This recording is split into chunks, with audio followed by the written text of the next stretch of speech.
শুভেন্দু বাড়াবাড়িতে এবার বন্ধ করো। অনেক বাড়াবাড়ি তোর হয়েছে, বাঙালি জাগছে, এমন মার তোকে মারবে। আমি বিশ্বাস করি মুখ্যমন্ত্রী মমতা ব্যানার্জি আছে বলে বাঙালি বেঁচে আছে, নাহলে শুভেন্দুকে ল্যাংট করে ওর পাছায় ত্রিশূল ঢুকিয়ে টানতে টানতে হাজরাতে হাজরাতে মানুষ নিয়ে যাবে। হিন্দু মুসলমান এসব মিডে ছাড়িয়ে দেবো, একটা একটা করে পাড়াতে খুঁজবো, এমন মার তোমাদের মারবো, এমন এমন এমন মার মারবো। মমতা মা আমার পানা পরিষ্কার করো, তোমার পুকুরে পানায় ভর্তি। তৃণমূলের ভিতরেই বেশি আরএসএস। তৃণমূলে শুভেন্দু বাজারটা গরম করতে চাইছে, কারণ বিজেপি পার্টি থেকে ওকে লাথি মেরেছে। কারণ ও তা যদি না করো, একটা একটা করে পাবলিক শেষ করে দেবে তোমাদের। পেটাতে পেটাতে পরের দিন বন্ধ হলো, সেটাও ফ্লপ। এই বারবার সুপার ফ্লপ হয়ে যাওয়ার পরেও আবার হুমপাত দিয়েছে এবারে একসাথে 3 জায়গায় অভিযান করবে, কালীঘাট, লালবাজার আর কোথায় নবান্ন। বলছে দফা এক, দাবি এক, মমতার পদত্যাগ। তো ঘটনাটা ও তো শুভেন্দু তো অনেক আগেই মুখ্যমন্ত্রী হওয়ার জন্য অনেক রকম পরিকল্পনা করেছিল, সেই সব ঘটনা আমরা জানি। আর ওর আওয়াজ দেওয়াটা একটা স্বভাব, এটা দেয়, কিন্তু যতবার আওয়াজ দিয়েছে ততবার ফ্লপ হয়েছে। কিন্তু আজকের যে অবস্থা, আমি তৃণমূলদেরও বলবো, এই তৃণমূলীরাও বেশিরভাগ মূর্খ, এরা আইন কানুন কিছুই পড়ে না। এরা যদি সত্যি সত্যি সত্যি সত্যি আবার বলছি 2023-এর 13ই ডিসেম্বরের আইন পড়ে, তাতে লেখা আছে পশ্চিমবঙ্গের বাঙালিদের মধ্যে যারা 48 সালের 19শে জুলাইয়ের পরে ঢুকেছে, তারা যদি সিটিজেনশিপের আবেদন করে বিদেশি হয়ে থাকে, ঘোষিত বিদেশি, তাহলে তাদের ক্ষেত্রে হবে তারা পালাতে পারবে না, তারা পাসপোর্ট ভোটার কার্ড বাতিল হবে তাদের, তারা থাকতে পাবে কিন্তু জমি জায়গা বিক্রি করতে পারবে না, তারা চাকরি করতে পারবে না, খেতে পারবে। এই আইনটা যদি তৃণমূলের নেতারা যদি ওই আইনটা খুলে খুলে গোটা পশ্চিমবঙ্গবাসীকে একবার দেখিয়ে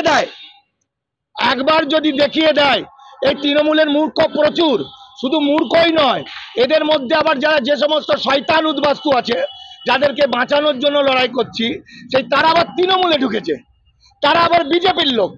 ফলে যদি তৃণমূল সত্যি সত্যি এই আইন কানুনগুলো মানুষকে জানিয়ে দিতে পারে যে এই দেখো ভাই, এই আইন 4 কোটি বাঙালি শেষ হবে, তাহলে শুভেন্দুর পিছনে ওই ত্রিশূলটা ঢুকবে। কোন ত্রিশূলটা? একটা ত্রিশূলের ফলা নবান্ন, একটা ত্রিশূলের ফলা কোথায় লালবাজার, আর একটা ত্রিশূলের ফলা কালীঘাট মমতাদির বাড়ি। এই 3টে ত্রিশূল ওর পাছায় ঢুকবে। আর যদি জানা হয়, মানুষ যদি বুঝতে পারে, তাহলে এমন মার মারবে, শুধু 2টো দিন খবর দিয়ে দিতে হবে লোককে, যে কেন মমতা ব্যানার্জিকে সরাতে চাইছে। আমরা তৃণমূল নই, কংগ্রেস নই, সিপিএম নই, নকশাল নই, মাওবাদী নই, আমরা মানুষের বন্ধু। মানুষের প্রতি যখন অন্যায় হবে তখন আমরা প্রতিবাদ করব। আমি বিশ্বাস করি মুখ্যমন্ত্রী মমতা ব্যানার্জি আছে বলে বাঙালি বেঁচে আছে, নাহলে বাংলাকে ফুটুদ্দুম করে দিত ওরা। তাই এখনো বলছি, শুধু আইনগুলো জানুক, আইনগুলো আমাদের বলুক। আমরা এটা অভিষেককেও বলছি, অভিষেক দিদিকেও বলছি, আইনগুলো কালে জানিয়ে দাও, তাহলে ওই শুভেন্দুকে ল্যাংট করে ওর পাছায় ত্রিশূল ঢুকিয়ে টানতে টানতে হাজরাতে হাজরাতে মানুষ নিয়ে যাবে। এটা হচ্ছে বাংলার বিরুদ্ধে এত আইন তৈরি করছে বাঙালিকে শেষ করার জন্য।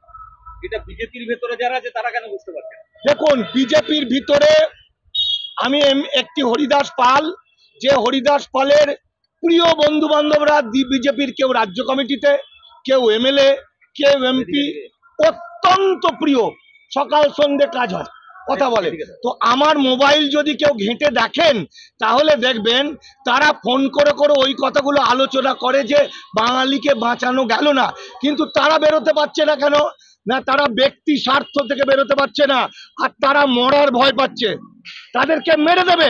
এই বিজেপি গ্রেটার ক্যালকাটা কিলিং এর পিছনে ছিল হিন্দুত্ববাদী আরএসএস, বিজেপি, আরএসএস এবং হিন্দু মহাসভা। আজকে ইতিহাস জানাজানি হচ্ছে। ফলে আজকে যে সমস্ত বাঙালিরা বাংলাকে ধ্বংস করার কাজে নেমেছে। এই ছেলেগুলোকে বিজেপি শেষ করবে একদম শেষে। এদের সব বাংলাকে ধ্বংস করার পরে ওদেরকে লাস্টে ধরে নেবে। সুতরাং বিজেপির নেতা মন্ত্রী শেখাবেন না। আমি পূর্বাপর করে নাম বলে ফেললে মুশকিল, আমি মরে গেলেও নাম বলবো না। এরা অনেকেই রাজ্য কমিটির, এবং এই যে আজকে আজকে আমি কোর্ট থেকে এলাম, বিজেপির এক এমএলএ ইল্লিগাল মাইগ্রেন্ট বাংলাদেশি, সে আবার আরেকজনকে বাংলাদেশি বলে মামলা করেছে। তো আমি আর এক বিজেপির এমএলএ এমপিকে ফোন করে বলেছিলাম, যা রোজগার করেছো সমস্ত জড়ো করো, বাঙালিকে বাঁচানোর জন্য লড়াই করো, তা আর মুখে প্রচুর বিজেপি বিজেপি করো, তা যদি না করো 300 জনের ডাটা আমার কাছে আছে, 300 জন ইল্লিগাল মাইগ্রেন্টের ডাটা আমার কাছে আছে। তারা কেউ বিজেপি এমএলএ, কেউ এমপি, কেউ বড় বড় জেলা সেক্রেটারি, কেউ নেতা। তো আজকে একজনের বিরুদ্ধে আমি কোর্টে গিয়েছিলাম, আমি নামটা বলে ফেলছি, স্বপন মজুমদার, 1990-89 এসছেন, বাংলাদেশের অনুপ্রবেশকারী। আমার কাছে তথ্য আছে তার গ্রাম থেকে, একদম বাংলাদেশ থেকে লিখিত সব কাগজপত্র। ফলে এই যারা ইল্লিগাল মাইগ্রেন্ট, দেশ ভাগ হয়েছে, আমরা সবাই বাঙালি, আমরা এই পারের লোকরা বুক দিয়ে আগলে রেখেছি তাদের। কিন্তু যারা অবৈধ অনুপ্রবেশকারী, তারা যখন তার নিজের জাতিকে ধ্বংস করতে চাইছে, ছেলে পিলে বাচ্চা কাচ্চা নিয়ে কোথায় যাবে? এই বুড়ো বুড়ি মানুষগুলো খালি মুসলমান হিন্দু, হিন্দু মুসলমান, হিন্দু মুসলমান, এসব মেরে ছাড়িয়ে দেবো। একটা একটা করে পাড়াতে খুঁজবো। এই যে নবান্ন অভিযানে আমরা সব দেখে নিয়েছি, যদি কোনো উদ্বাস্তু হিন্দু বিজেপি আরএসএস হও, এমন মার তোমাদের মারবো, এমন এমন এমন মারবো, আমরা বর্ডারে পাঠিয়ে দেবো, আমরা বাংলাদেশে পাঠিয়ে দেবো। বাংলাদেশ থেকে এই পারে এসেছে, 10 বছর 20 বছরের মধ্যে ঢুকে গলায় একটা গেরুয়া লাগিয়ে নিয়েছে, জয় শ্রীরাম বলে বাংলাকে ধ্বংস করবে, বাঙালি ধ্বংস করবে। তাই আর তৃণমূলকেও বলবো, পানা পরিষ্কার করো, মমতা মা আমার, পানা পরিষ্কার করো। তোমার পুকুরে পানায় ভর্তি, 2 নম্বরই মালে ভর্তি। তোমরা যাকে যাকে উদ্বাস্তু হেন টানো বলে বড় মাথায় তুলেছ, বেশিটাই হারামি, বেশিটাই তলায় তলায় বিজেপির লোক। আমার কাছে ডকুমেন্ট আছে, মমতা দিকে আমি বলছি, মনে রাখবেন আমার নাম মানিক ফকির, অভিষেককেও বলছি, আমি একদম ডাটা দিয়ে দেবো, খালি কথা দিতে হবে, সব শালাকে তাড়াবো, একদম দিয়ে দেবো কে কে বিজেপির মাল। তাই আমরা লড়াই করব বিজেপিকে হাঁটানোর জন্য, আমরা জান কবুল করে লড়াই করব। আর তোমরা ফুটুর ফুটুর করবে, তৃণমূলের ভিতরেই বেশি আরএসএস, তৃণমূলে কটা এমপি আরএসএস, এমএলএ আরএসএস জানি না। তাই আমি বলতে চাইছি, শুভেন্দু বাড়াবাড়িতে এবার বন্ধ করো, অনেক বাড়াবাড়ি তোর হয়েছে, বাঙালি জাগছে, এমন মার তোকে মারবে। তুই বাংলাদেশ কিছুদিন আগে দেখেছিস কিভাবে আগুন দিয়ে পুড়িয়ে দিয়েছে, কিভাবে বাড়ি ঘর জ্বালিয়ে দিয়েছে। এই মব, এই জনগণকে আটকানো যাবে? কার বাপের ক্ষমতা আটকাবে?